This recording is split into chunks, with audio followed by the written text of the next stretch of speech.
Curran নাজিল হওঁতে যিটো প্ৰথম আয়াত জিব্ৰাইল আলাইহিছ সালামে হযৰত মুহাম্মদ সাল্লাল্লাহু আলাইহি ওয়াসাল্লামত নাজিল কৰিছিল, তেখেতে আহি কৈছিল ইকৰা, পঢ়া, অধ্যয়ন কৰা। এইটোৱেই আজিৰ সভাৰ মূল থিম, মূল কথা এইটোৱেই। এতিয়া কুৰাণৰ প্ৰথম আয়াতটো হ'ল অধ্যয়ন কৰা, আমি অধ্যয়ন নকৰো, সেইটো কেনেকে হ'ব? আকৌ আমি নিজকে একদম পুৰা ইছলাম অমুক তমুক বুলি ভাবো, এইটো নহব নহয়। মই কোনো আগতে কৈছো, দীঘলীয়া বক্তব্য নাৰাখো। গ্ৰন্থ মেলা, কিতাপৰ বজাৰ, ইয়াত কিতাপৰ বজাৰ কৰিবলৈ আহিলে স্বাভাৱিকতে মানুহে যি টি বজাৰ কৰিবই, কিন্তু মূল কথাটো হ'ল কিতাপৰ বজাৰ। সেইটোহে মূল কথা। আমাৰ কেইবাগৰাকী বক্তাই খুব সাৰগৰ্ভ বক্তৃতা ৰাখিছে। তেওঁলোকে কৈ গৈছে যে অন্তত এখনকে কিতাপ হলেও যদি মানুহে কিনে, সেয়াই যথেষ্ট। কিতাপ কিনিব, কি কিতাপ কিনিব এইটো নিজৰ চইচ। যোনে যিটো ছাবজেক্ট ভাল পায়, একো ভাল নাপালেও একদম নিজৰ ল'ৰা ছোৱালীৰ কাৰণে 10 টকা দি ড্ৰয়িং বুকৰ কিতাপ এখন হলে লৈ যাব লাগে। এই মেণ্টেলিটিটো গঢ় দিব লাগে। আমাৰ মানুহৰ সময় নাই, মোবাইল টিপি টিপি অৱস্থা কাহিল। আজি যিসকলে ৰাষ্ট্ৰীয় আন্তঃৰাষ্ট্ৰীয় সংবাদ মাধ্যমত আপ টু ডেট হৈ থাকে, তেওঁলোকে গম পায় যে অষ্ট্ৰেলিয়াত এখন আইন বনোৱা হৈছে, 16 বছৰৰ তলৰ ল'ৰা ছোৱালীয়ে যদি মোবাইল টিপা, বিশেষকৈ ছচিয়েল মিডিয়া ইউজ কৰা দেখা পায়, তেনেহলে গভৰ্ণমেণ্টে গাৰ্ডিয়ানক পানিছমেণ্ট দিব। ইয়াত বহুত আই মাতৃ আমাৰ আছে, আৰু আমাৰ হৈছে কি, ল'ৰা ছোৱালীক ভাত খুৱাবৰ কাৰণে হলে মোবাইলটো দি দিয়ে, মোবাইল চাই চাই ভাত খায়। এইটো ধ্বংসৰ আগজাননী। অষ্ট্ৰেলিয়া হেন দেশে আইন বনাইছে যে সৰু ল'ৰা ছোৱালীয়ে, 16 বছৰৰ তলৰ ল'ৰা ছোৱালীয়ে মোবাইল টিপিলে গাৰ্ডিয়ানক দোষী কৰা হ'ব। সেই মুহূৰ্তত আমি গাৰ্ডিয়ানে ল'ৰা ছোৱালীক মোবাইল খেলিবলৈ দিওঁ। এইটো ভয়ংকৰ দিশৰ ভৱিষ্যতৰ আগজাননী। আমাৰ এটা ডাঙৰ সমস্যা আছে, তিনিআলি চাৰিআলিত আমি খুব আড্ডা মাৰো, কিন্তু ভাল কাম এটাত আমি সময় উলিয়াব নোৱাৰো। কাৰোবাক যদি কোৱা হয় যে কিতাপ এখন পঢ়ক, তেওঁৰ পঢ়িবলৈ সময় নাই। ইমান কি ব্যস্ত মানুহৰ যে পঢ়িবলৈ সময় নাই, মই এইটো বুজি নাপাওঁ। মাত্ৰ দুটা সৰু উদাহৰণ দি মই শেষ কৰিম। মই কথা পাতিব বিচাৰিছিলো, কিন্তু কথা পতা পৰিৱেশ নাই, মানে ৰিয়েকশ্যনটো নকৰিব। জৰ্জ ফাৰ্ণাণ্ডেজৰ নামটো আপোনালোকে শুনিছে চবেই।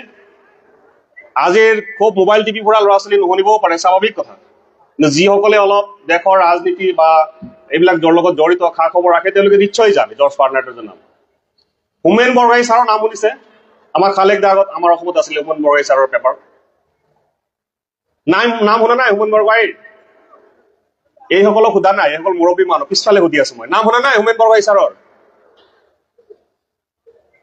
নাম শুনা নাই কোনো হোমেন বৰগোহাঞি ছাৰৰ? আপুনিতো শুনিছেই, মই সেইফালে কৈ আছো। নাম শুনা নাই হোমেন বৰগোহাঞিৰ? মই মাইকটো অফ কৰি দিম। আমাৰ খালেকদাক মই জ্যেষ্ঠ ভাতৃ বুলি গণ্য কৰো। ইমান পৰিশ্ৰম কৰি ইমান ভিতৰুৱা জেগাত বিগত 14টা বছৰে গ্ৰন্থমেলা আয়োজন কৰিছে, আৰু ধৈৰ্য সহকাৰে যদি আপোনালোকে কথা নুশুনে বা একশ্যন ৰিয়েকশ্যন নকৰে, আমি কিয় মাইকত কথা কম? মই অফ কৰি দিম মাইক। ইয়াত তেওঁৰ কিবা ব্যক্তিগত স্বাৰ্থ আছে নেকি? এটা পৰিৱেশ নিৰ্মাণ কৰিব বিচাৰিছে। কিতাপ যে পঢ়িব লাগে, এটা মুভমেণ্ট, এটা আন্দোলন, কিতাপৰ আন্দোলন এটা গঢ় দিব বিচাৰিছে। এইটো চালু ৰাখিব লাগিব। হোমেন বৰগোহাঞিৰ নাম যদি শুনাৰ পিছত আপোনালোকে একশ্যন ৰিয়েকশ্যন নকৰে, মানে ডাউটফুল। হোমেন বৰগোহাঞি কোন আছিলে, কি কৰে, এইটো নহব। নাজানিব পাৰে, নজনাটো একো ডাঙৰ কথা নহয়, শুনাটো ডাঙৰ কথা।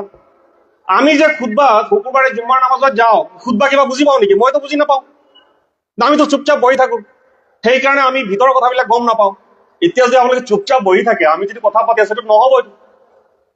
এতিয়া আকৌ মেইন কথালৈ আহো। হোমেন বৰগোহাঞিৰ নাম শুনা নাই কোনেও? শুনিছে?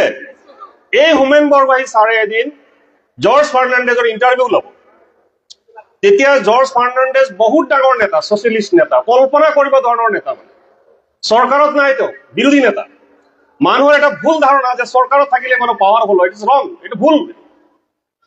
হোমেন বৰগোহাঞি ছাৰে মানে ইণ্টাৰভিউ ল'ব, জৰ্জ ফাৰ্ণাণ্ডেজৰ সময় নাই ইণ্টাৰভিউ দিবৰ কাৰণে। জৰ্জ ফাৰ্ণাণ্ডেজে ক'লে যে মই যেতিয়া গুৱাহাটীৰ পৰা এয়াৰপৰ্টত যাম, এই সময়খিনিত আপুনি মোক যি সোধে সুধি ল'ব পাৰিব, আপুনি মোৰ গাড়ীত বহিব লাগিব। সাধাৰণতে ব্যস্ত নেতাসকলে এনেকে ইণ্টাৰভিউ দিয়ে, তেওঁলোকৰ সময়ৰ মূল্য যথেষ্ট। তেতিয়া হোমেন বৰগোহাঞি ছাৰে জৰ্জ ফাৰ্ণাণ্ডেজে ক'লে যে আপোনাৰ এটা আৰ্টিকল মোৰ পেপাৰখনত দিব। পেপাৰখনৰ নামটো মই পাহৰিছো, খালেকদাই জানিব, খুব সম্ভৱ নাগৰিক হ'ব বা কিবা হ'ব, এইবিলাক 70-60 দশকৰ কথা।